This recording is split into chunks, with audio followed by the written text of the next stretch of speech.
back at it Tuesday evening right here on the Final Whistle on the Bama Standard, and I'm here with the normal crew.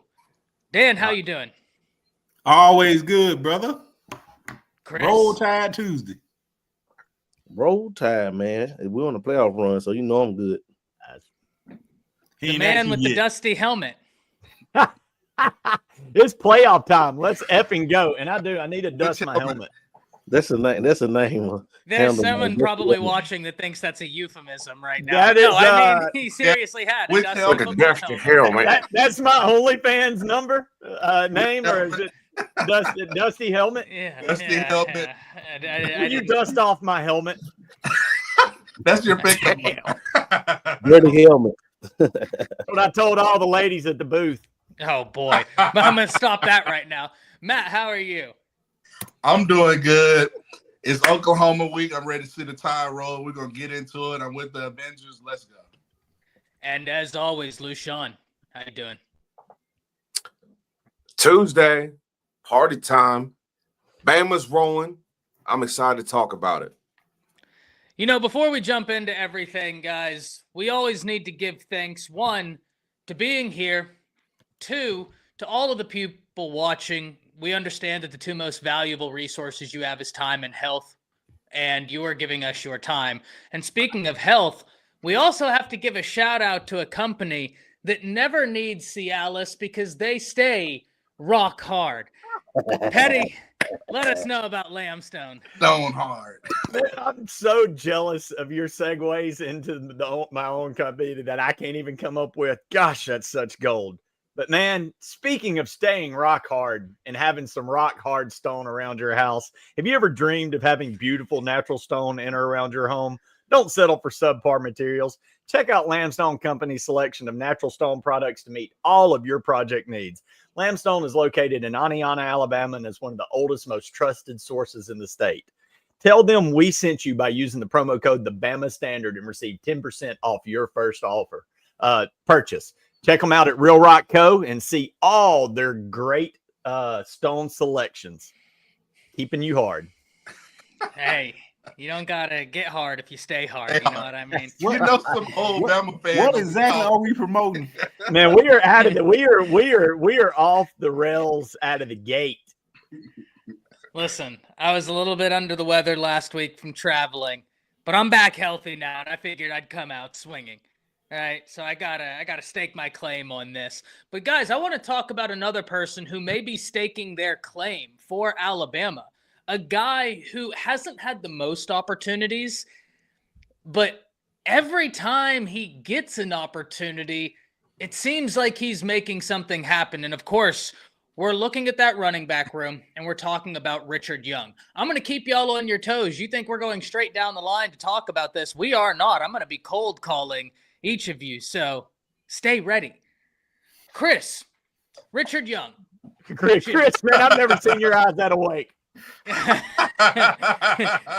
Richard Young's getting me excited like that, man. Like, hey, yeah, what are you watching over there? He's watching Richard Young highlights. That's what he's Richard Young highlights. Yes. Chris, man, should Richard Young get more touches? Man, of course, man. Like, dude, he's like a Bo Scarborough. Ooh, that's good. Like he just runs so hard and so physical, man. And keep in mind, he was a 5-star, so he's no slouch. Like, he's just surprised. It wasn't a matter of if he was going to shine in crimson. It was just a matter of when, due to the crowded backfield. So he's ready, man. He's ready, man. And I think much like he's going to come up big for us guys at some point this season, kind of like how Saban used to like to bring a guy in later on in the season, like he did Justin last year. How he did Najee Harris, guys like that just kind of came on at the end of the year. He's the next one, man. He's the next great Bama back, and I'm excited, man. I really think that if with more touches, man, he probably could be one of the better backs, not only in the SEC but in all of college football. I love it. He was a guy I was excited about coming out of high school because when you watched him, it was really a do-it-all type back. Really interesting. Matt, Talk to me about Richard Young and how he fits into this running back room and the offense as a whole. Listen, I think he's probably him and Jam are probably. Oh man, he's one of our top two, in my opinion, most explosive, complete running back. He's got great vision. He's one cut and go, and he is physical. He's run through guys. He's explosive when he hits the line of scrimmage. So I think he needs more touches, and I think he needs to get. He could add a spark to our offensive scheme with him in the backfield to really get guys going, because I think he knows he's just a natural born running back, like Chris said, like you guys mentioned. He knows how to get downfield and make positive plays. So I definitely think he needs to get more involved in this offense, Nick Sheridan. So I'm excited to see. Let's get him some more touches. I love that. Lushawn, I see you looking down right now, so it's your turn. The kid is very talented. I'm gonna say that. But as far as getting more touches, I'm gonna say no. And here's why. There's been one coach that has been constantly pumping out juice backs, as I call them, on Alabama. And that's our running back coach. And if you look at what he's done in his career and at Alabama, I trust the guy. So I think he's got a pretty solid plan. And like Chris kind of alluded to, I think we might see a Josh Jacobs kind of explosiveness, because as teams prepare for running backs throughout the year, they're going to kind of get a fix. All they know right now is that Richard Young is, he's got some talent, but they're really not sure what's going to hit him with it. And I think they're saving that because this is a long season. We got to remember, this is a playoff. It's going to be a long season.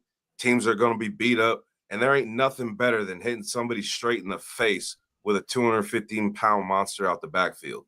No pun intended.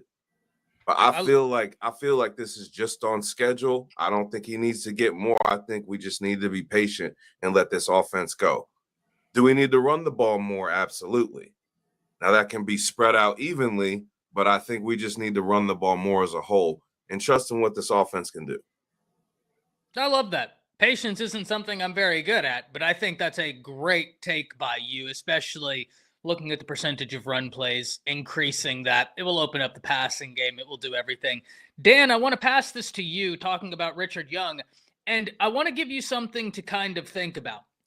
Whenever, and see if you agree or disagree at that, whenever I look at the running back room, Jam Miller is the best off the edge, right? Like, that's a guy who wants to attack the edges. Over the past 3 weeks, I think Justice has made a lot of gains at being more deliberate at attacking the line of scrimmage. I think we saw that at LSU and we saw that against Mercer. But Richard Young just attacks the line of scrimmage. There's no hesitation. He just explodes. How would that benefit this offense? Like you said, that's what stands out about Richard Young to me. His ability to hit the hole. You hit the hole first. You hit the hole hard. He hits it every time. You hit it hard, then you decide. But you hit the hole hard. That's what I like about him. But agree. Go ahead, man. Every time. No hard. But the thing is, as far as him getting more carries or touches, I don't know what he can do, and we haven't seen much as him as a pass catcher. So I don't know about his versatility as a pass, but as a runner, man, he's just as good as anybody I've seen this year at the Alabama backfield. And I like that about him, the fact that he's decisive with his cuts. So should he get more touches? I don't know. I'm kind of on the fence like Lushawn, but we'll trust the process. But the main thing is, let's run the ball and let's utilize, our weapons that we have. And last but certainly not least, Petty, talk to me, man. Talk to me how you view Richard Young. I'll go from a fan perspective and then gaining knowledge from people that know a little more ball than me perspective. I'm totally with Chris. I love the Bo Scarborough comparison body size. He just gives me that vibe. He seems sleek like that running the ball. The fan in me wants to see him run more. It definitely wants to see him get more carries in critical situations, maybe early in the game, because I want to see what he can do with the first team, not busting it when teams are worn out. Because again, I'd like to see him eat behind that.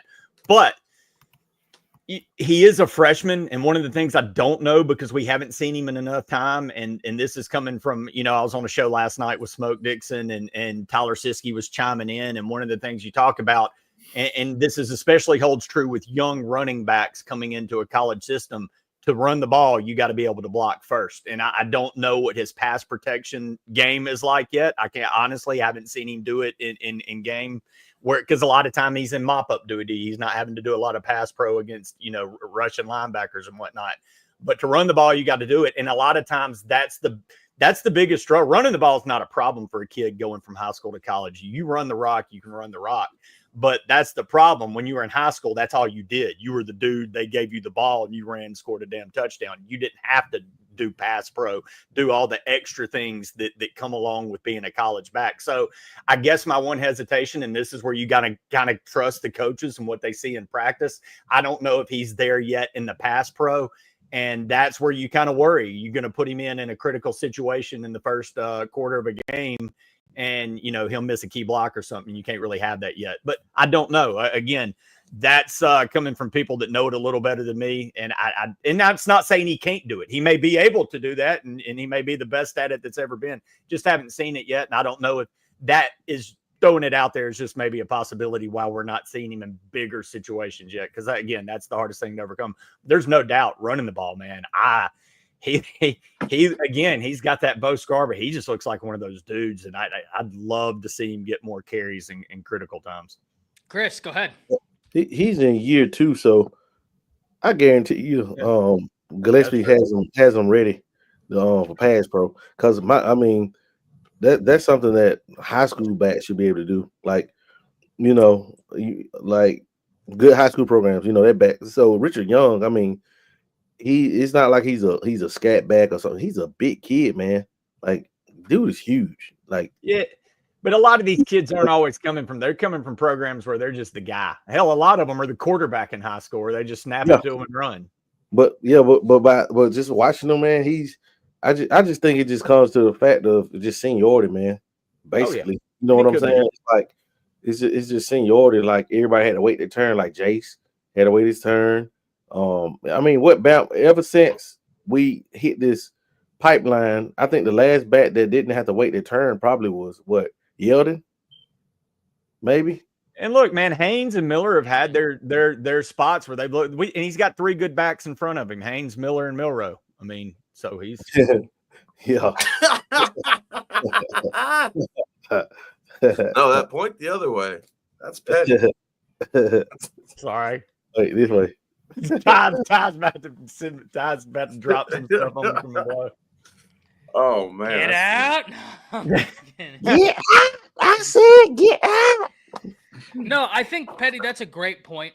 It's one thing to pass block in not the run, but the blocking thing, right? It's one thing to pass block in practice, but then when you get into a game situation and you're seeing blitzes that you haven't seen as often at the practice level, that can be something you have to account for. And that possibly could be the reason, right?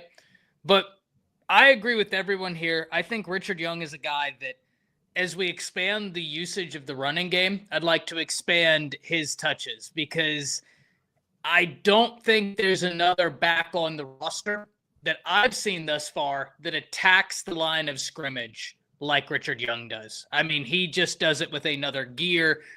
And so I'm excited to see what he has in store for his future. But speaking of an Alabama player's future, ladies and gentlemen, Alabama's been lucky throughout the years to have no shortage of incredible players. I think we have another incredible player on this year's team that, unfortunately for Bama fans, probably going to the NFL this year. and that's Jihaad Campbell. Guys, my question for all of you, is Jihaad Campbell going to be a first rounder? And I will kick this one off. I don't think that the question is he going in the first round? I think the question is he linebacker 1? And my answer would be emphatically yes. I don't know of another inside linebacker that can be as effective off the edge as Campbell, that is giving you everything. I mean, over the last 3 games, he has something along the lines of 4 sacks. I don't know how, like 30 plus tackles, an interception, a forced fumble, and something like 6 or 7 tackles for loss. And that's just in the past 3 games. Jihaad Campbell right now is playing at another level. And what makes him scary for opposing offenses is you will look and 1 second, there he is in the middle. The next second, it's 3rd down and you look over and he's rushing the passer. And you're thinking, okay, well, now I can try and make a play there, until he's sacking you. Because if he was our full-time wolf, he might be the best full-time wolf we would have. That's not a shot at anybody. That's how darn good this guy is. So, Petty, I want to start with you. Talk to me about Jihaad Campbell. Has he solidified himself as a first-round pick? Absolutely. Man, I think so. Especially, again, this is you're coming into a new defense. He had to learn a different style than he's used to. And I felt like it took a second to gel, and everybody was kind of questioning, like, man, we're not seeing that. I think people expected more straight out of the gate. And man, he's a guy that's gotten better every damn week. He's starting to play faster, which tells you he's comfortable within the system.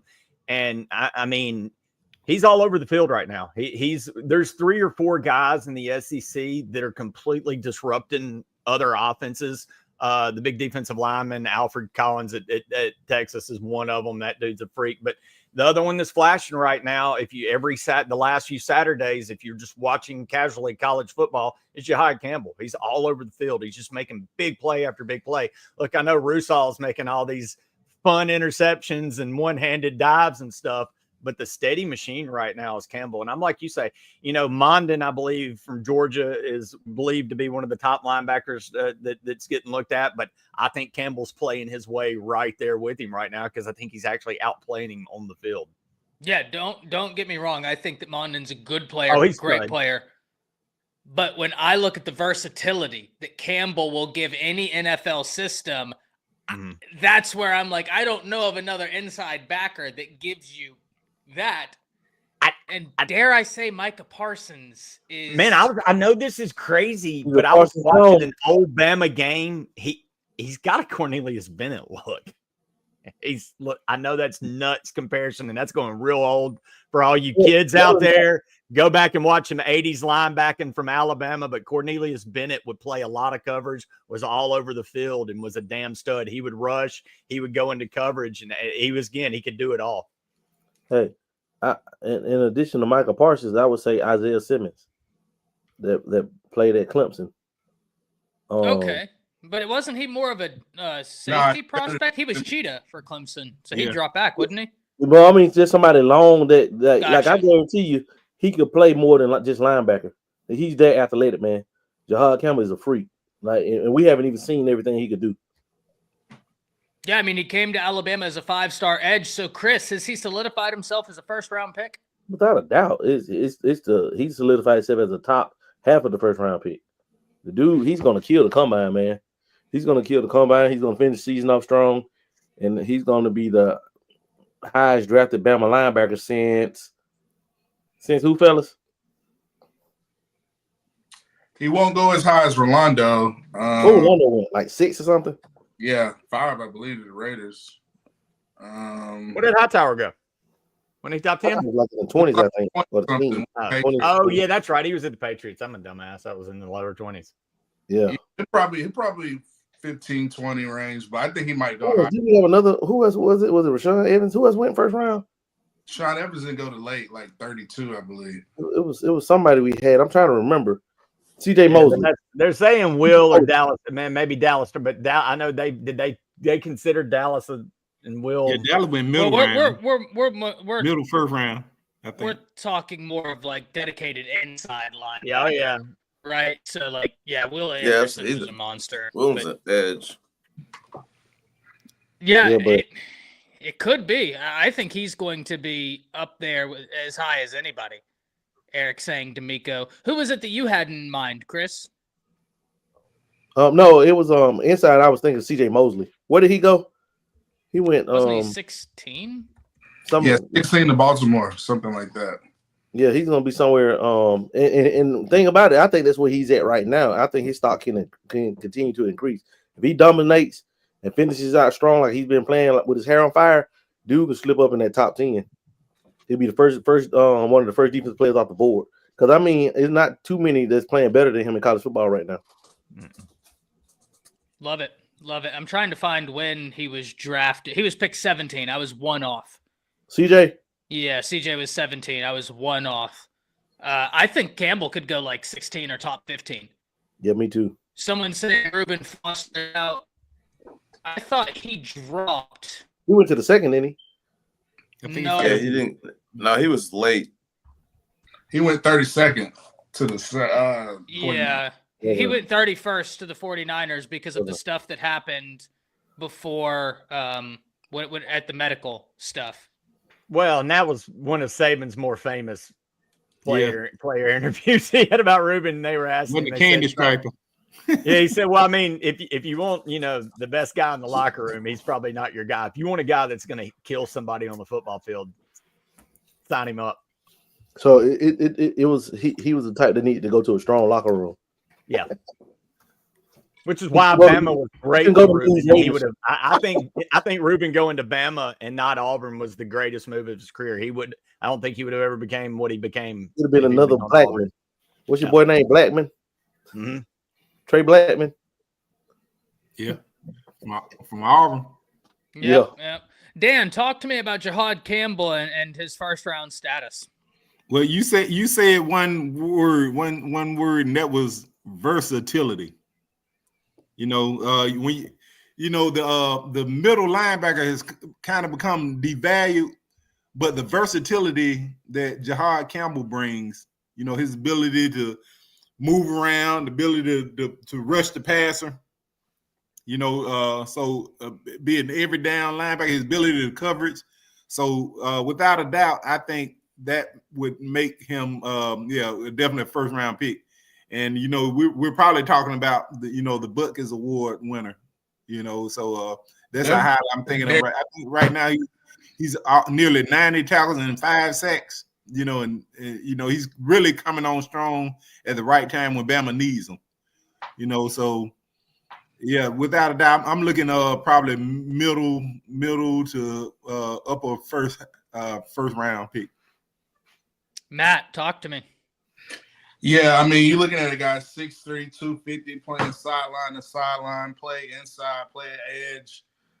I mean, those don't grow that often on the come out, out of college being versatile, like Dan said. So he's probably going to go high. I mean, definitely. If he doesn't go top 15, last year's draft, there was a lot of offensive guys going in the first, 14 picks. So I think he's going to be a little bit different. I think you probably get some defensive guys coming off the board, maybe like 10, 11, 12.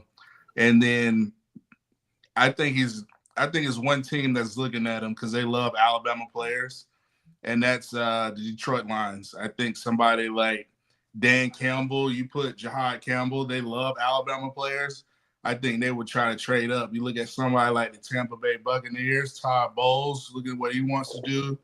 I think he's going to have a bright future in the NFL. So it just depends on when and where, because like Chris said, he's going to do ridiculous numbers at the combine. I mean, he can just do so much. So, I mean, if you're an NFL GM, this is a no-brainer. Love it. And Van's right. We need another freaky hybrid on defense. Not Dan James freaky, but athletically freaky. Freaky like a frog with a mustache. Lou, talk to me about Jihaad Campbell. Dude, that's freaky, dude. Frog with a mustache. It is freaky. Oh, my baby. guys. Jihaad Campbell has been one of my favorite players since he signed his name on the dotted line. Y'all know this.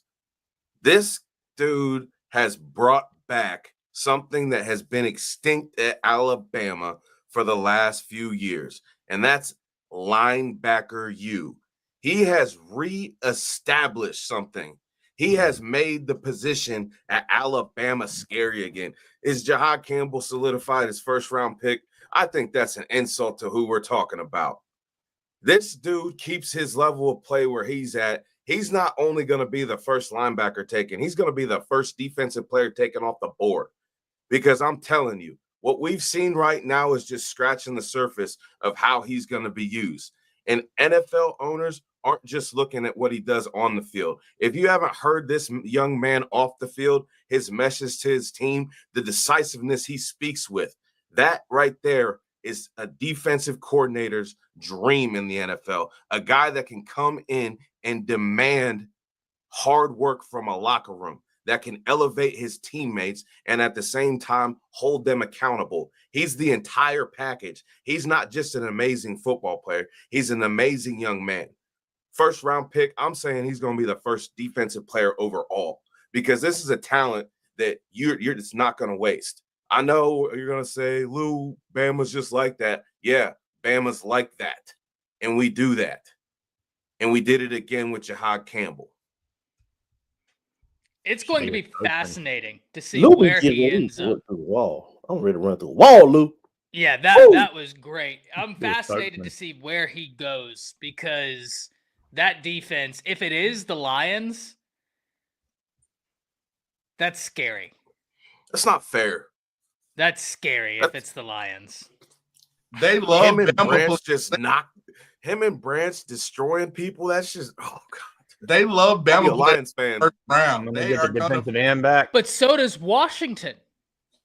The Commanders would be smart, but they passed on some guys, I feel like. But the Commanders would be a legit steal. But I know if the Lions see them on the board, they would trade up and be like, give me – they got Gibbs. They got Jameson Williams. They got Terrion Arnold. Like, they got Brian Branch. Brian Branch. Like, they have no shame. That's one of the biggest steals of the draft I can remember, get the Alabama guy. That was – I don't even know how he fell that. Like, look at him now. He's one of the best safeties in the league. He looks like a Ravens linebacker to me. He should have been a top 10 pick. He looks like a Ravens linebacker to me. You're muted, Dan. Dan said something. I think Dan was saying Daniel Petty's right. He's always right. Steelers, Dan? Yeah, Mike Tomlin might get his hands on him. It's interesting. Well, Matt, what do you think about Campbell? Where do you think he goes in this first round range? How do you view what he's done at Alabama and specifically this year and over the last few games? It's just unreal. I just want him to finish out. If he finishes out, you know, we have a good dominant win versus Oklahoma and Auburn, and then go to SEC championship, he's going to load up on probably the Benedict. He'll probably get maybe the butt kiss. I don't know who they have, but I definitely see him win the Benedict. And listen, he'll finish out with one of those, like Lou said, bringing Alabama back to linebacker U, because he's going to do unreal stuff on the football field. Yeah, I can't wait to see this final game stretch, what he's able to contribute, what he's able to do. And we have a challenger. I do. I just want to pose a question to the panel, just so we can kind of keep things interesting. Who is having a bigger year, Danny Stutzman or Jihaad Campbell?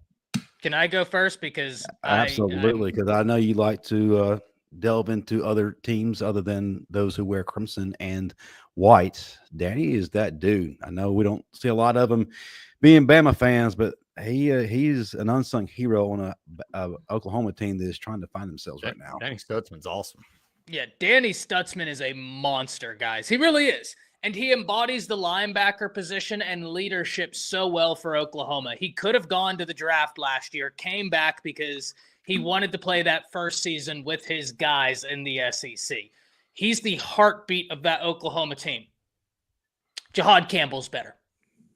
And that's no slouch to Danny Stutzman. Danny Stutzman is a phenomenal inside linebacker. He will be playing on Sundays.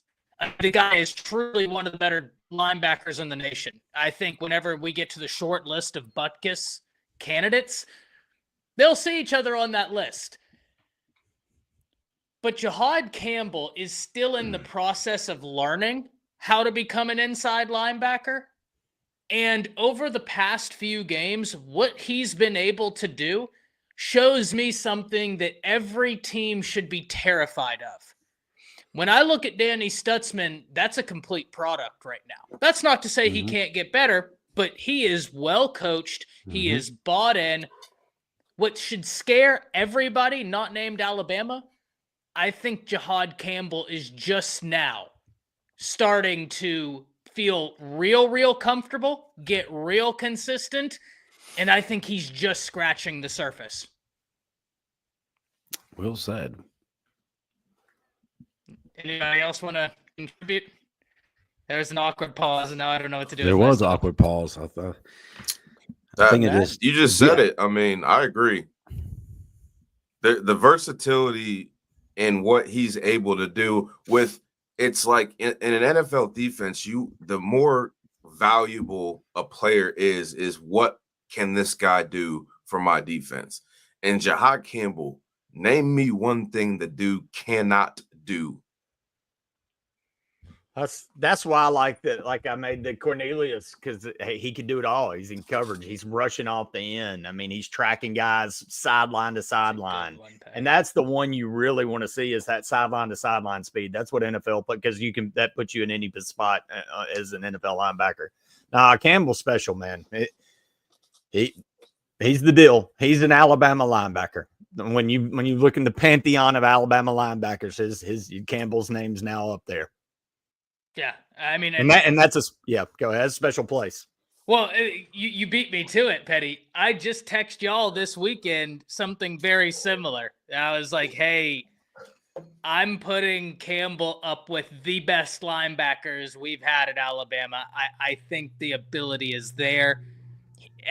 And I really do, guys. I think he's just now starting to settle in. Not that he hasn't been settled, but I think it's all clicking right now.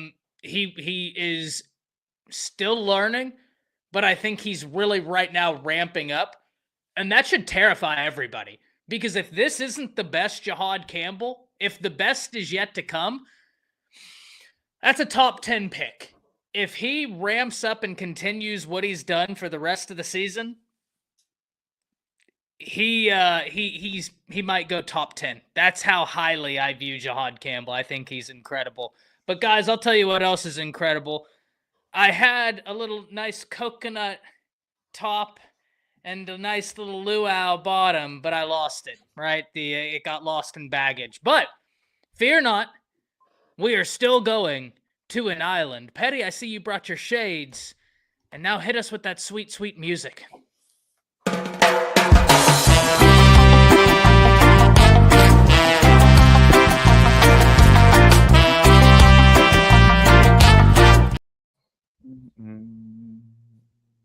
It wouldn't be a live show if you didn't start off while muted. I meant to do that. I wasn't getting a good signal on the island. Yeah, no. We coordinated that. Yeah. Yeah. Welcome to On the Island. Me and Chris, where we discuss players or whoever, coaches, whatever we want to talk about on an island. I'm going to let Chris go first before I get in my usual segment of Dear Nick Sheridan. Let's go, Chris James. What are you talking about tonight, sir? You're on mute. You got to get your signal right. Once again, that was planned. That was planned. Hold on, I had to turn. I was on the wrong side of the island. What he doesn't. He's being modest, guys. He made a radio communication device so that we can communicate with the outside world, and he was on the phone with the president talking about how we're going to get a bunch of stuff here. I'll brag on you. On you. This is a great opportunity to remind everybody of our new sponsor for On the Island, Spirit Airline and Cricket Wireless. Also, Spirit Airline, the airline for the Auburn Tiger basketball team. Where if you fight, it's free. Yeah, you beat me to it, man. I was gonna say, when they fight your ticket prices down. Spirit, man, I got off the Spirit plane flight one time with a black eye. That flight beat me up. Yes, but guys, I want to talk about the great job that Alabama secondary coaches, Coach Mo Linguist and Coach Hitler, have done since the season started, man. I mean, like the job that those two guys have done have been nothing short of remarkable. You could tell by how much confident the secondary looks right now, how much more comfortable they look, how a guy like, for example, Damani Jackson, he came to Bama and his stock went up rounds. He's a bona fide first round pick right now. And when he was at USC, he realized that he made a mistake by not coming to play for Coach Saban. His first 2 years. So could you imagine what he would have been right now if he would have played his first two with Coach Saban? It would have been even higher. But a guy like Damani Jackson, and then Xavier Brown on the other corner guys, he's been rock solid, man. He doesn't look like a freshman over there anymore. He doesn't look like a freshman at all. And that's hats off to Mo for getting those corners right. And then at the safety, just the job that he's done replacing Keon Saab, because a lot of people thought that once he went down, we were looking around for questions. But after, like, with Lou and Justin, when we were at the spring game doing A-Day, we saw how Bray Hubbard was playing. Remember that, Lou? We saw how Bray Hubbard was playing. Sir. And we were like, God, man, this kid is flying around. He has to find a role in the secondary. We saw glimpses of how fast and how violent and how much range he had during the spring. And we knew that once he got on the field, he probably wasn't coming off. And he's arguably been one of the best top 5 safeties in all of college football since he stepped foot in the starting lineup. And just to be able to coach a young redshirt freshman up like that, the way he has and the way he's gelled. Malachi Moore has even gotten better, guys, because y'all, if you can remember, he kind of regressed from his freshman year to his junior year. His first 4 years, he kind of regressed, whether that was due to injuries or whatnot. But it seems like he's picked back up, like, to where he can be a Friday night, draft pick, a day 2 draft pick. And he's playing, and if he would have been like a 4-3 type of guy, he could have been higher. But we know safeties don't go, that high in the draft unless you're a Sean Taylor or Ed Reed type. But just to see the stock rise for those guys like Malachi Moore and for Damani Jackson and even Day Jones in the slot, how well he's playing. He's taking somebody's spot. Yes, he's taking somebody's spot. And man, I'm just hats off to those guys, man, because a lot of times coaches don't get enough credit, man, for the development. And development is taking place at Tuscaloosa fellas in that secondary. And I just want to salute those coaches, man, for the job well done, and the players too for putting on their big boy pants after the Tennessee loss and vowing to be a much better secondary, from that point forward. But the play I wanted to highlight was Damani Jackson when he came off that edge and got that strip fumble, man. That was beautiful. That was beautiful, man. And I'm excited to see where we end up. I want to see Bama match up against those Texas receivers again in Atlanta. That's the matchup I'm looking forward to. Don't want to get ahead of Oklahoma or Auburn, but what I'm looking forward to, would like to see is that matchup against Damani Jackson against Golden and Bun. I'm ready for it, guys. I love it. And my hot take for Texas football, and y'all know I think Bond is a great wide receiver. I think Wing goes better. I think that their true freshman might be the best wide receiver they have. He may be. Because he's real complete. But Chris, before I pass it to Matt, I do have a question for you. As a former defensive back, Damani Jackson, Should he stay or should he go? Man, he's gone, man. He's out of there. He's out of there, dude. Like the way he's playing, he's gone, dude. And I think that he has a chance to be the second corner off the board behind Will Johnson from Michigan. Okay. See, the reason why I ask is because I think if he stays one more year, you're looking at a top 15 draft pick with his athleticism, his speed, his physicality. I didn't know what you would think there, though. But see what's gonna be crazy is with Will Johnson's injury, how he's been banged up this year. Though money's gonna kill that combine when he measures out at what 6'2", 6'1.5", 6'1 1/4", 6'2", 200 pounds, and he runs that 4.3, 4.28, whatever he runs, because he's blazing. When he runs that and he tests off the charts, and they put on that film and see how violent he is and how he just shuts down blankets guys, he's gonna challenge for that CB1 spot when it's all said and done. Love it. Matt, talk to me. Yes. So keeping the tradition going to Nick Sheridan. Listen, Coach Sheridan, like I always say, run the ball more, bring back old school. I think Justin had a great take talking about bringing back make old school offenses great again. So listen, that's what's going to take. We're going on the road in the SEC. You've seen what you're going up against a Brett Venables defense. He's going to be looking to, kind of shut down what you do best. So I think it's important we run the ball with our running backs, get Jam, Justice Haynes, Richard Young going. I think that opens up so much more in the offense instead of just going shotgun, RPO, and passing it 30, 40 times a game. So get in I formation, get in pistol, run some jet sweeps, just get creative running the ball, and then you can do whatever you want in the second half, especially these next two games and possibly the SEC championship.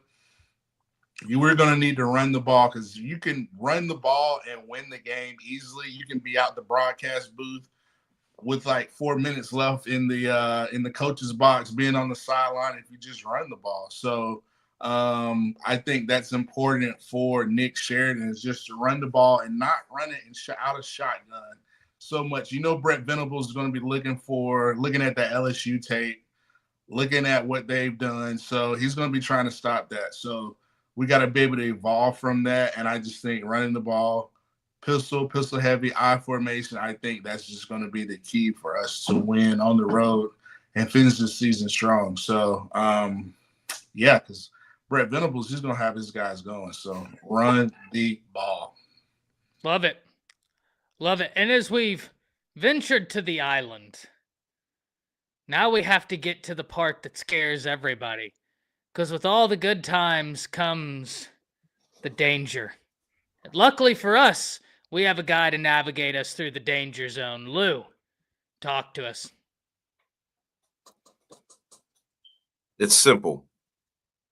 This week, we're going to a hostile environment. It doesn't matter what this team's record are. This coach has his guys playing hard, like Lamstone. But they have to go in there and silence the drums. There's going to be all sorts of action in there. They just need to stay true to the goal and doing what they've been doing the last couple games. Do their job, stay true to the goal, and silence those drums, because their crowd's going to try to rattle us. As we've seen it before, opposing crowds don't like to see the actual crimson and white come in there, especially the guy with number 4 on his helmet. We know Brett Venables is going to throw everything in the kitchen sink to try to throw us off. All these guys need to do is stay calm, silence those drums and that outside noise, and the tide will roll big. The danger zone's simple. Stay true to the goal, silence the drums. I love it. And if you are going out to the Oklahoma-Bama game this weekend, Petty, what should they be taking with them to show their support for the Tide? Well, other than a crap ton of money, you need to have your title towel. Look, if you're headed out to Norman this weekend to this Blue Blood Plate special, because that's what it is. I know Oklahoma's not what they are, but they are a blue blood, and we got to let them know who the real blue blood of college football is, and that is the Alabama Crimson Tide. And there's no better way to do it than with your title towel high in the air, swinging around like you just don't care. So before you go to whitwillsports.com, tell them the promo code standard, get 10% off that title towel, and take it with you to Norman, Oklahoma to show those Boomer Sooners that Alabama is the boss. Whitwill, man, we love you guys. We, as always, appreciate y'all being a sponsor of the Bama Standard. Whitwill Sports, man. Whitwill's the man. Always in the chat, always following us, always supporting us. We love you guys, so support them. Go to whitwillsports.com. If you're on Twitter / the X watching us, come over and follow the Bama Standard. Hit that like and subscribe, and then go to whitwillsports.com. Whitwill. I love it. And guys, as someone who covers Oklahoma frequently, right? Not only do I cover Oklahoma on my channel, I do a lot of content with some of the Oklahoma guys from Locked On, guys who even are on national publications for Oklahoma. So I'm pretty in tune with this program. And I've watched a lot of Oklahoma football. I've watched a lot of Alabama football. So I feel like this is a matchup I've been waiting for all season, just like I've been waiting for that TikTok all night to open up and provide us with some background relief. But for Alabama in this Oklahoma game, I think it's fairly simple. Their offense has struggled. Now, we can list reasons as to why they've struggled. I don't think they made the right offensive coordinator hire during the offseason. I'm a UNT alum. Seth Luttrell was at UNT. I walked out of football games because it was that bad. But he's no longer there. They have a quarterback who struggled all season. And they have more wide receivers. Their injury list looked like a CVS receipt. It is actually impressive to see how much they have sustained on the injury front. So what do I think Alabama is going to do this game? On defense, I think we're going to see exactly what Alabama did against LSU and Georgia. And what I mean by that is Womack is going to show you something pre-snap.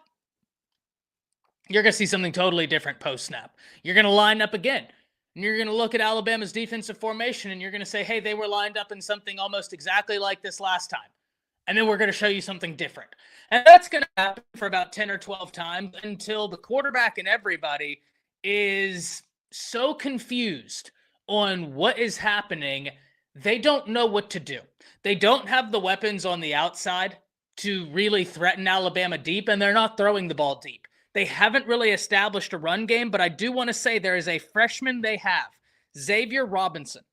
This kid's like 6'2", 6'3", 235 pounds, runs like a 4.5 40. He has been someone who I've been shocked they haven't gotten the ball more. I'd be shocked if we didn't see a higher dosage of Xavier Robinson in this game just to try and get a physical run game going. I think Alabama's defensive front is going to feast against this Oklahoma offensive line, and I think this is a great game for LT Overton and Yanze Pierre to massively impact what Alabama wants to do. For Alabama's offense, I think Oklahoma is going to be in a lot of single high safety to try and take away from Milroe running the ball and Alabama running the ball. Unfortunately for Oklahoma, there's really one guy in their secondary, or two. I like both of their safeties. Both of their safeties can play some high-quality football. But outside of that in their secondary, because of injuries, it's food. I think Ryan Williams is going to cook Woody Washington. I just do. And they don't have Kendall Dolby. That's a huge hit for them.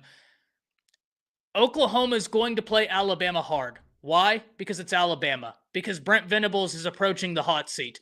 And we know what a win over Alabama does. When you beat Alabama, you rush the field. Nobody else can say that.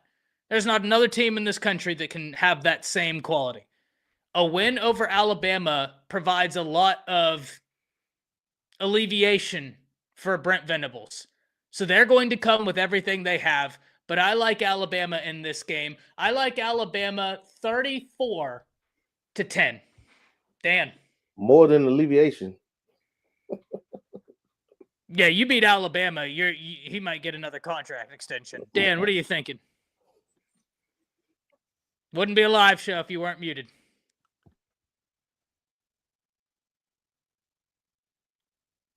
You still muted. I don't think he's muted. I think something's going on his end. Dan, I think the Russians have got a hold of your look.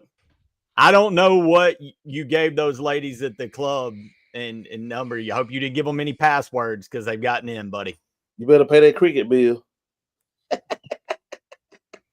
He's cussing us so bad right now. None of us That even know. internet bill. Yeah, the Shady Groves retirement home took his audio because he didn't show up this past week. Well, while he's figuring that out, Chris, talk to me. He's like Mr. Bean. Stole them guns.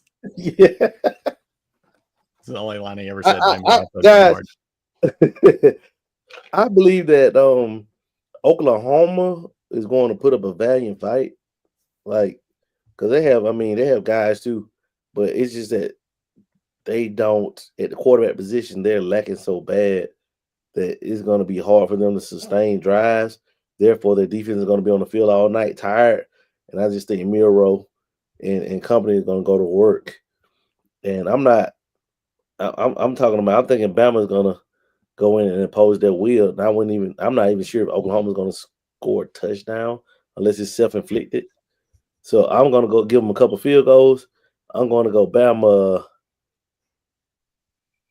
41, Oklahoma 9, 6, 9, somewhere around there. It's going to be they're going to kick a couple field goals, 2 to 3 field goals. And I think that's going to, I just don't see them reaching the end zone unless they score late on our backup guys. Love it. Petty, talk to me. I don't know, man. I think this is I don't completely agree on Jackson Arnold. I don't think it's all him. When you don't have an offensive line, when you don't have any receivers, it's all on you. And he's still a young guy. And I'm like you, Ty. I don't really like the offensive coordinator hire. So I mean, I'm not sure it's all on him. I think he actually probably had in the right spot. I think Jackson Arnold can actually be an okay quarterback, but he's just too young to be doing it all by himself on an offense that's literally got no bullets in it. But the defense does have bullets. The defense is good. They are going to play on the emotion of this is why you come to the SEC. Screw the rest of the schedule or where we're at right now. This is what you can hang your hat on at the end of the season is beating the biggest bully in the SEC, and that's Alabama. You're getting them at home. We are Oklahoma. We're a blue blood. Let's go out, yada, yada. But at the end of the day, that's going to last them 3 minutes, 5 minutes. And they don't have the guns in the tank. I think Alabama's one of 2 or 3 teams that's steadily, since some turmoil, been on an upward trajectory and getting better each week. The defense is getting better each week. The offense has absolutely found its identity. And every game's a must win now. So they're not going to be overlooking this game out in Norman. And this is a chance where I think Bama goes out and really keeps that upward trajectory, that momentum where look, like I said, they're impressing people right now. And it's crazy because they've kind of been flying under the radar the past couple of weeks with the beatdown of LSU on the national scene. And now you see Bama's number 6. And I think we're quietly moving into a spot where, I don't think this again. I think there's a lot of emotions that'll go in, and in 5 minutes that's over, and then Alabama just dominates this game, much like they did in Baton Rouge. Baton Rouge is a much more raucous environment than Norman's going to be, and they kick the shit. And LSU's actually got an offense, and Oklahoma don't. I don't see this being much of a ball game. Bama 35-7-ish. Love it. And Matt, as I pass it to you, one of the things to think about is that this is an Oklahoma team that loves their coach. I mean, you talk to people around this program, as I have actually just recorded some content with someone today that's very close to the program. These players love Venables. And I bring that to you because Bama's going to win, but they're going to play their heart out for Venables because, gentlemen, if OU gets blown out against Bama and then against OU or against LSU and they miss a bowl game, that could be all she wrote for Brent Venables. How he finishes matters. So, Matt, how do you view this game? I just think it's the SEC. You're gonna have to come with it, playing the blue blood, and Ty, you've been watching more Oklahoma than anything. those guys are going to come out ready to play at the beginning. So it's going to be important for us that we weather the storm.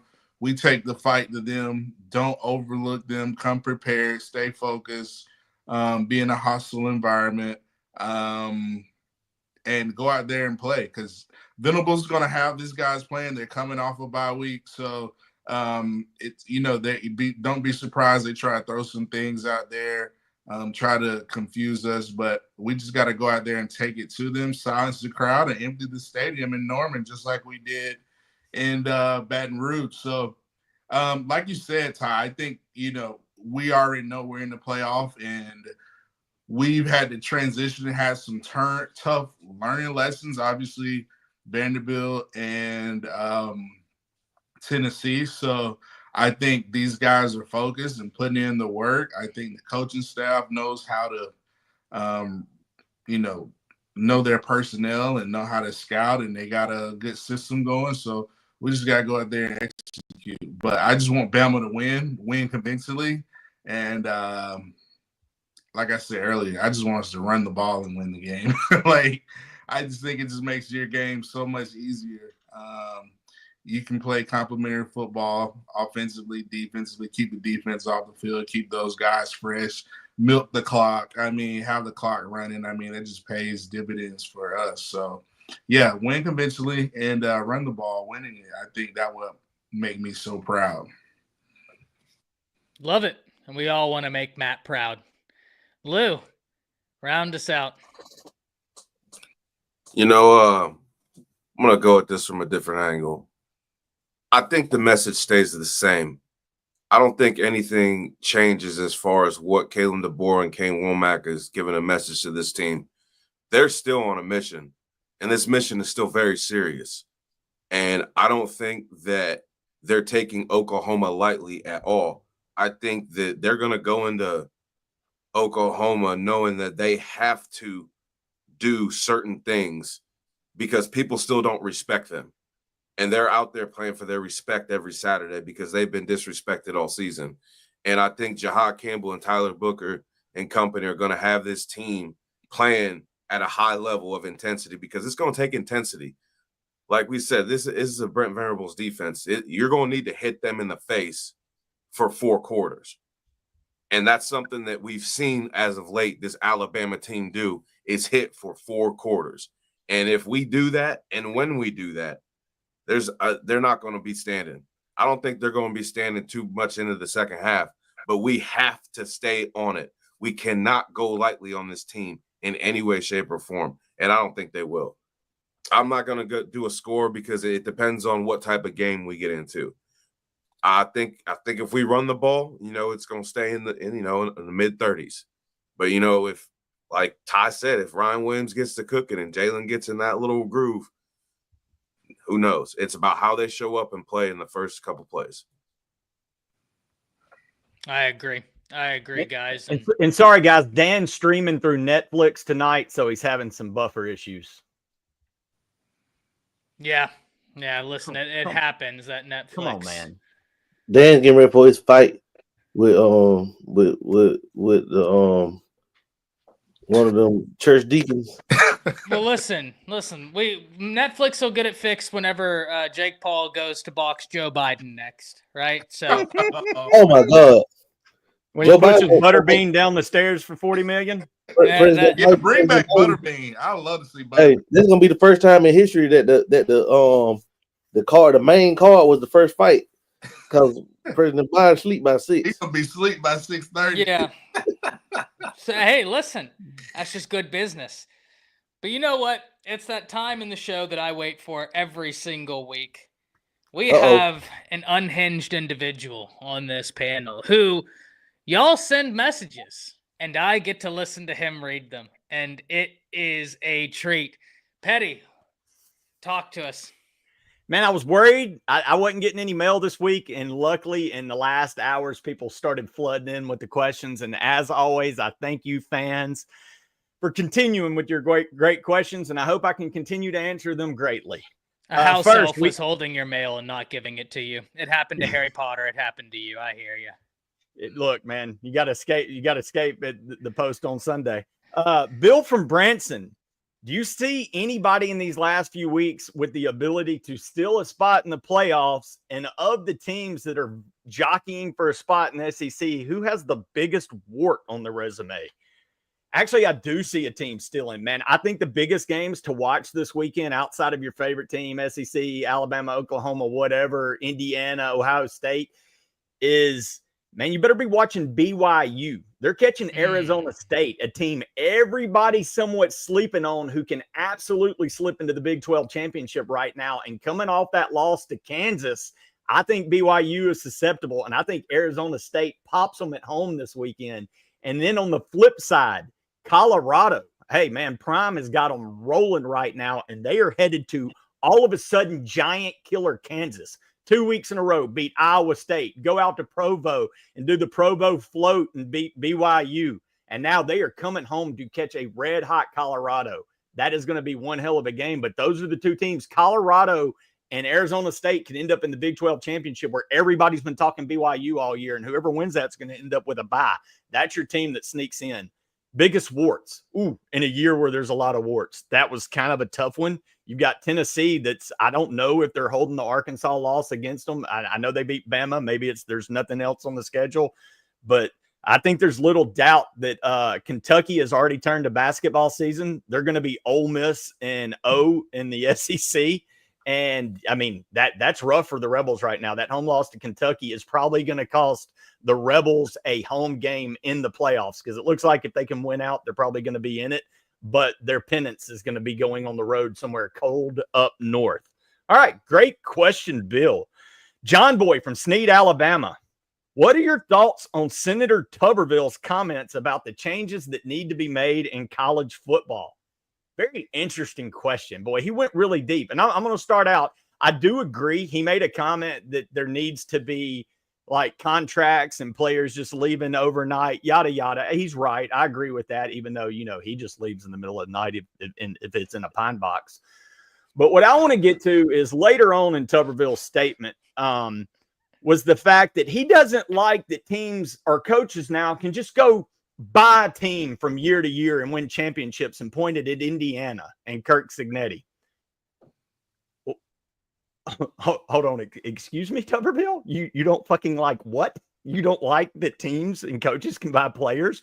I'm sorry, Jason Campbell, Cadillac Williams, Ronnie Brown, Quentin fucking Groves. I guess they just came to Auburn because they love Suzanne Tuberville's fucking cooking, Tommy. Not because of the Yellow Woodman's money or Bill Louder's damn planes picking them up on the way. Yes, they came to Auburn for the love, the loveliest village on the plains, and the gosh damn lemonade at Toomer's Corner. How the hell did you look at yourself in the mirror at all, Tommy Tuberville, you lying, slimy piece of shit? Okay. That's what I think about Tuberville's comments. Timmy from Tuscaloosa. Auburn and A&M are playing this weekend. They are widely regarded as the two weirdest fan bases in the SEC. Who do you think takes that crown between the two teams? Whoa, boy. I had to come up with a list and really think this out because you're right. This is the two absolute weirdest teams in all of college football. And but I think there's a clear winner as much as I like to poke at Auburn. But let's start at Auburn. You know, they're kind of like the front row Baptists. They like to look down at you and act like they're better than you, even though they've had the slimiest coaches in the history of college football, going back to Pat Fane-Dye, Tommy Bowden hooking up with Bobby Louder's daughter, Tommy Tuberville, who I just discussed. And now handjob Hugh Freeze. But yes, we're so much better than you. Come take pictures of us in the prayer circle. Y'all are kind of fake. Speaking of, there's a lot of gingers in Auburn. Usually a bad sign when a lot of redheads in one place. A lot of devil stuff going on there. You've got the Eagles, the Tigers. They wear sweaters at the Iron Bowl. What is this, 1920? Get over your freaking selves. They don't have sorority houses because they consider them a brothel. Yeah, because them girls. Okay, God bless America. And they rolled down Toomer's Corner. That's weird. But, man, we had no idea what was coming when College Station came over to the SEC. I mean, yeah, Auburn's bad, but where do I even get started with my boys at A&M? Is it the two cheerleaders that wear the milkman costumes? Or is it the midnight yell practice where they have their cult indoctrination? Or is it their homemade sweaters? Or is it their third grade jokes about good old bull? Good God Almighty, if you haven't witnessed the glory of midnight yell practice led by dudes in overalls who will then be wearing milkman outfits the next day, leading cheers for a group of people that take pictures in front of a statue of a class ring, I don't know what to tell you about these weird bastards. Like, Auburn is fun to make fun of. These people are legitly like, a cult. They are a straight up cult. And then you go to yell practice and then you get indoctrination by people doing this all night with their good jokes. So great question, Timmy from Tuscaloosa, but I think we have a clear winner. It is the Aggies from College Station. That is amazing. I'm done. Good job, baby. Did you now listen? This is a safe space here. Were you a yell leader at Texas A&M and you didn't tell us about it? Because you got that down real good, dude. I spent the first time they came to Tuscaloosa. It was the game where Jonathan Allen just went full Superman on their ass. My tickets happened to be on the line of demarcation between Alabama and A&M. So not only was I just looking, I'm sorry, my story's for you, Chris. No, I was sitting on the line. I saw the dude cheerleaders doing their weird, like, incantations. And then I noticed that everybody that was wearing their jeans tucked into their boots and their homemade sweaters were all like following along. And I don't know, man. It was, I know that Allen played good, but all I could really tell you is that by the end of the day, I could do this and all their weird cheers. And I was mesmerized by the cult. That's when I realized that we had invited a cult into the SEC that day. Wow. That is, that's awesome. Yeah, I know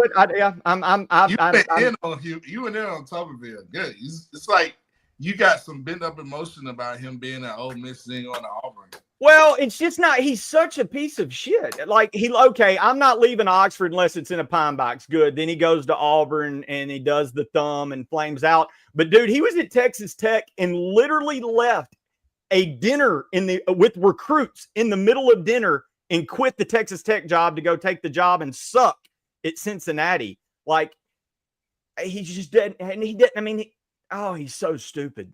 Oh, he's so bad. Yeah, he's just a horrible, horrible person. And I have no problem saying it out loud. I'm sorry if I don't ever get to meet him or get a meet and greet with Senator Tubby. Senator Tubby. God bless y'all. Alan, come on, Bama. Do better.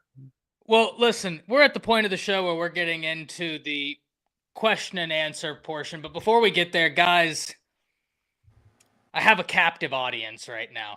And so I'm going to take advantage of that. You see that I'm wearing a new hat, a different hat. And what this hat is it's the One More Wave Foundation. And this was founded by a former Navy SEAL, who is incredibly decorated, got his Purple Heart. I was actually just out in San Diego at the Military Warrior Support Foundation, and he was given a car at halftime.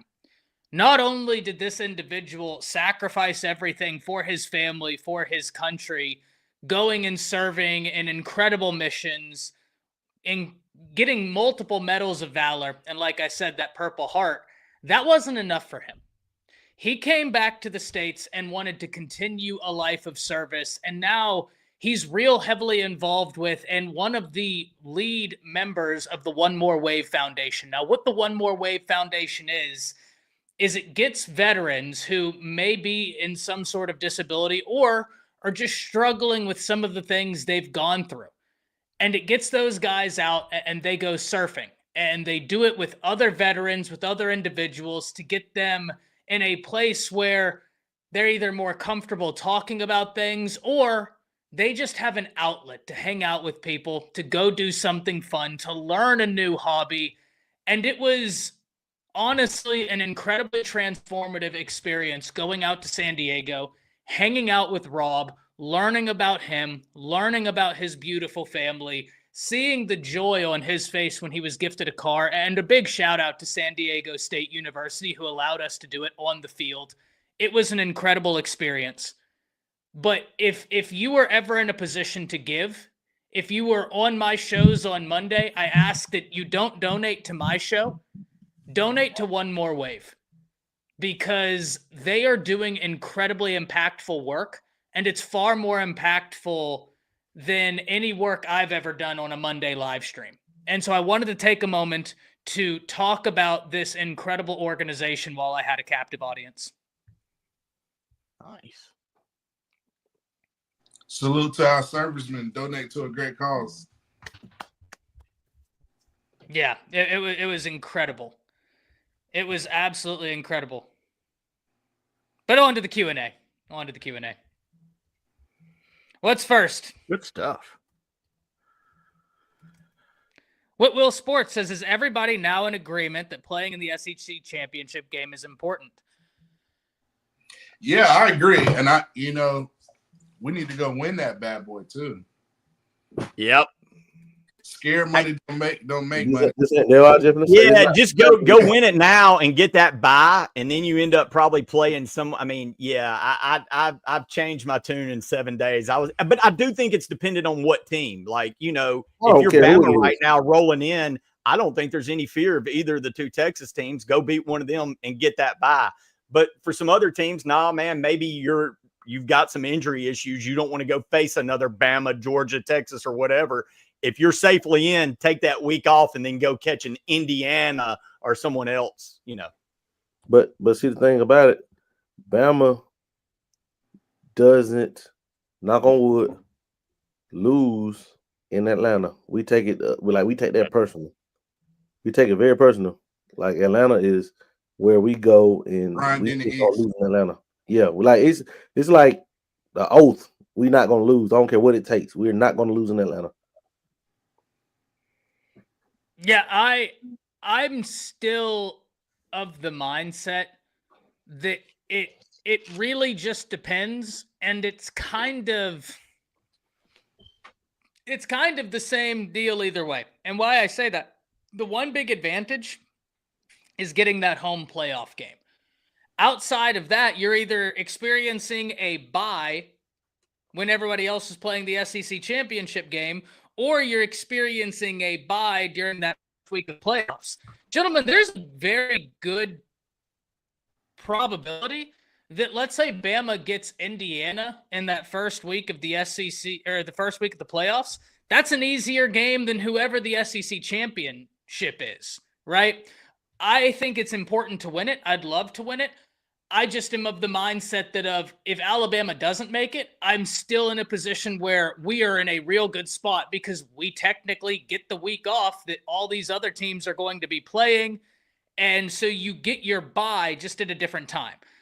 Of course, I'd love to win the SEC championship game, but I think that no matter what, it works out well so long as Alabama wins out.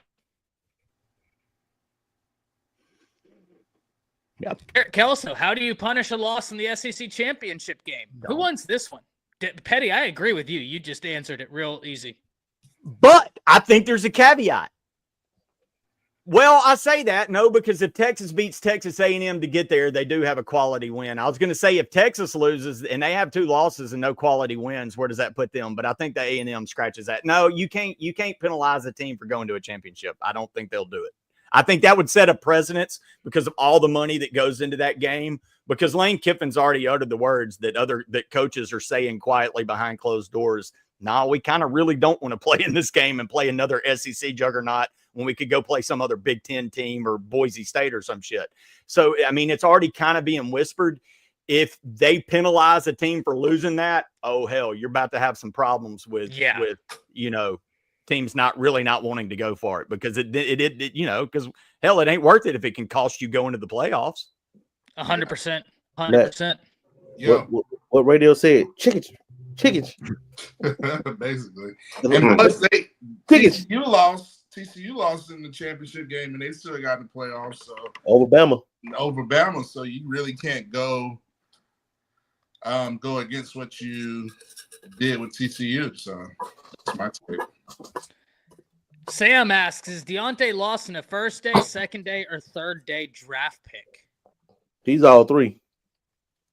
It depends on which Deontay Lawson you're going to get that Saturday. I say 2 to 3. I say 2. I think he'll be a second day guy. I think he's a high second round pick. I think Deontay Lawson's a second round guy. It's just that linebackers don't come off the board like that. That's why I think Campbell's going to come off the board because he can do so much. That's the thing, yeah. He's not just an edge rusher. He's a middle linebacker. He can do it all. So he's like a Swiss Army knife almost. So. Ben Allen asks, will Milrose stay? No. Potentially going top 10. Yeah, I think he's off to the NFL. Trainwreck says, who else do you think will flip before signing day, and who would do the most damage to the class? I still say Luke Metz is going to show out, so I say him. Well, I don't particularly think that there's anybody else I'm worried about flipping in the class. The class is at good numbers right now. I actually think Alabama's in a position where they may flip a few people. That's not breaking news. That's just, looking at the landscape.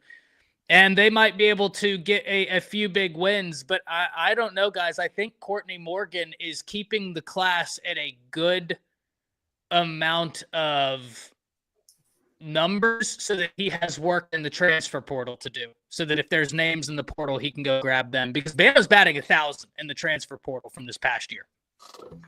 Yeah. I saw where Justice Terry taking a visit to Auburn.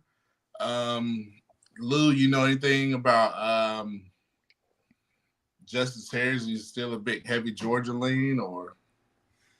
I haven't heard anything other than big Georgia, but he hasn't said anything definitive yet. So there's that. But all I've heard is Georgia from him. Ty, you checking your head? You think it's Georgia? Yeah, I think it's Georgia. I mean, there is a small chance if Bama can get him on campus for the Iron Bowl, you might be able to cook with grease. But I don't know. I think it's Georgia. Which, listen, that kind of sucks because have y'all seen their defensive line class? Holy cow! It's lucky Bama has an elite offensive line class because that defensive line class for Georgia is ridiculous. Even before Justice Terry. James Knox asks, is there any real evidence that Alabama is even willing to commit to physical run game with the running back?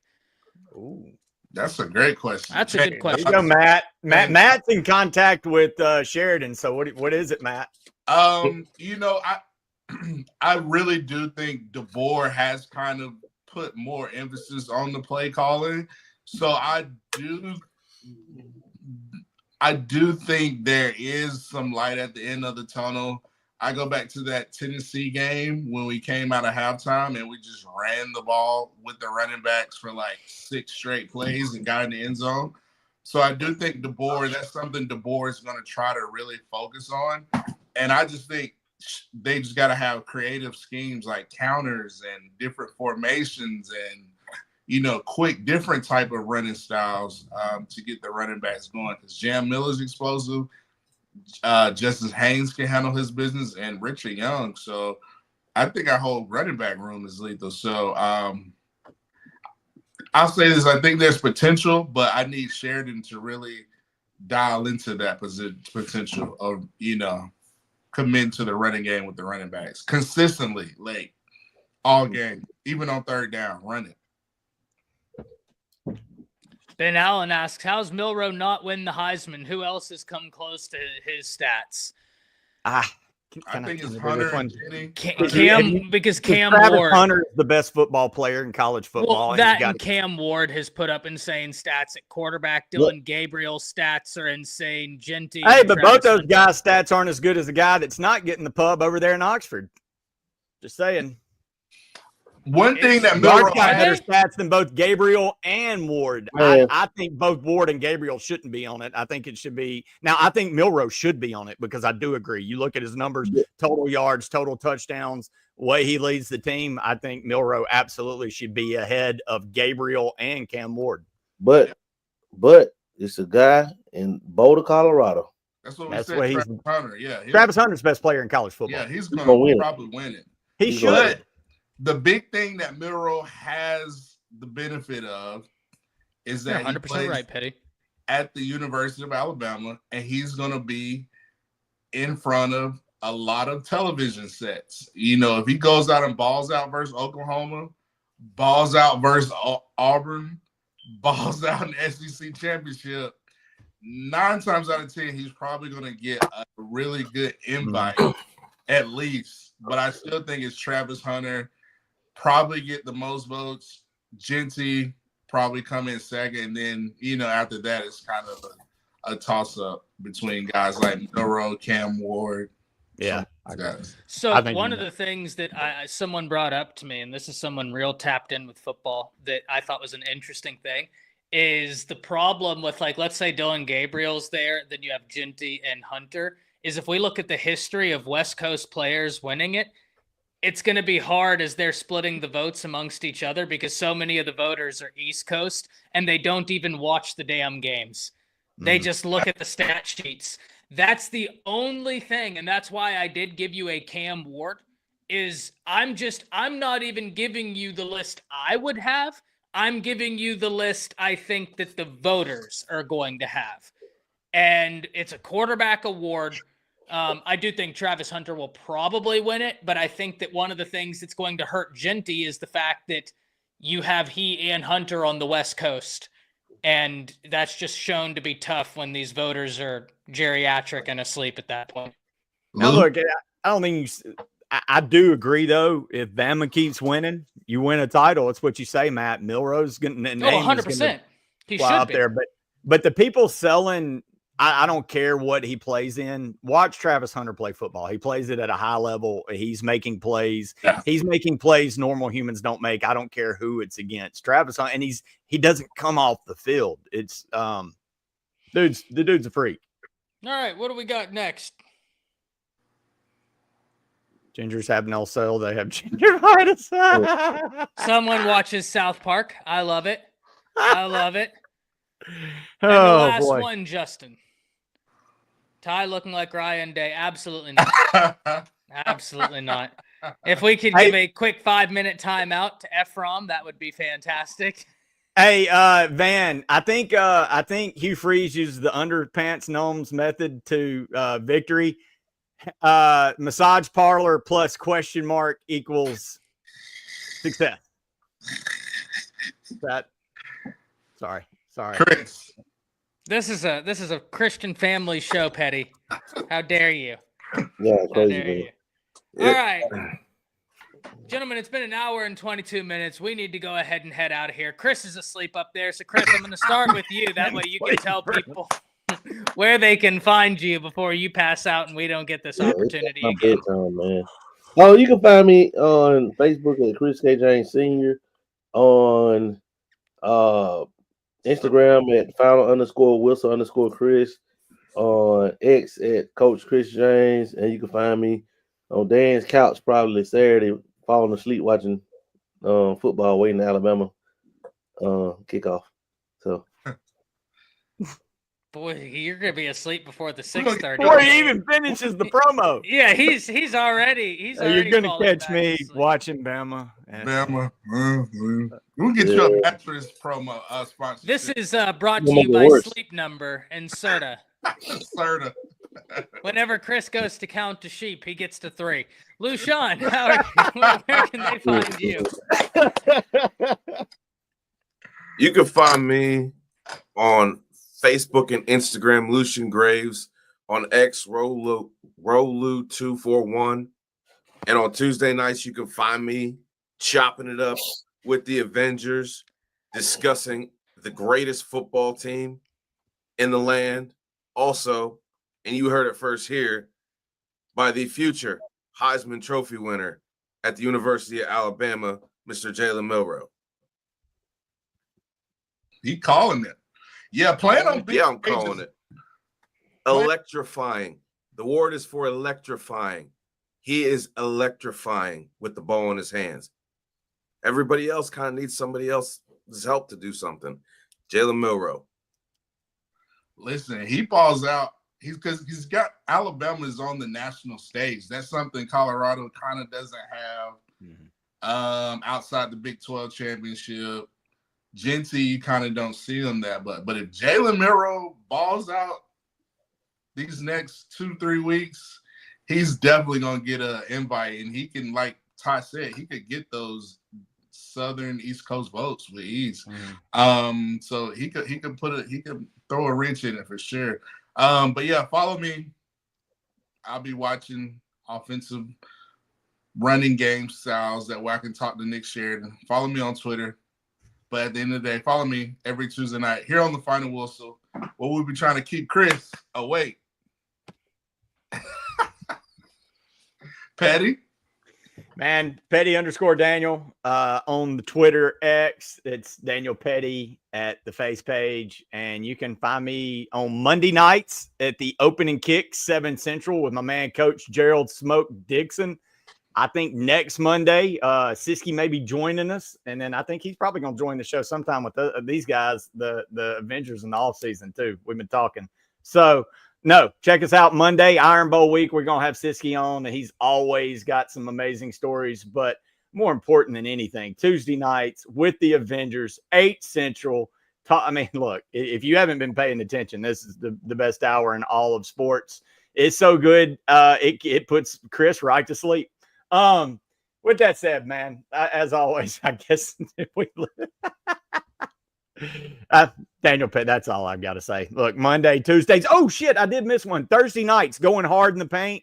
I'm actually probably going to be out this week because of travel, but we have started a Alabama basketball show on Thursday nights, 7:30 Central, with my man JT, Herb, and that's it again. And then post-game shows as soon as that final whistle goes. Tune in here on the Bama Standard Network for the Bama Standard post-game. I think I have nailed everything I'm on. I think you knocked it out of the park as always, man. Until next Tuesday, enjoy your week. Enjoy the shows this great network has to offer. Be here for all of them. Support Petty. Send him some questions in the mailbag. You're over there asleep and abusing the microphone. Chris Witch Project. Yeah. We're going to go ahead and get out of here. That way Chris can get to bed. Until next week, roll Tide as always. Roll daggum Tide. Run the ball.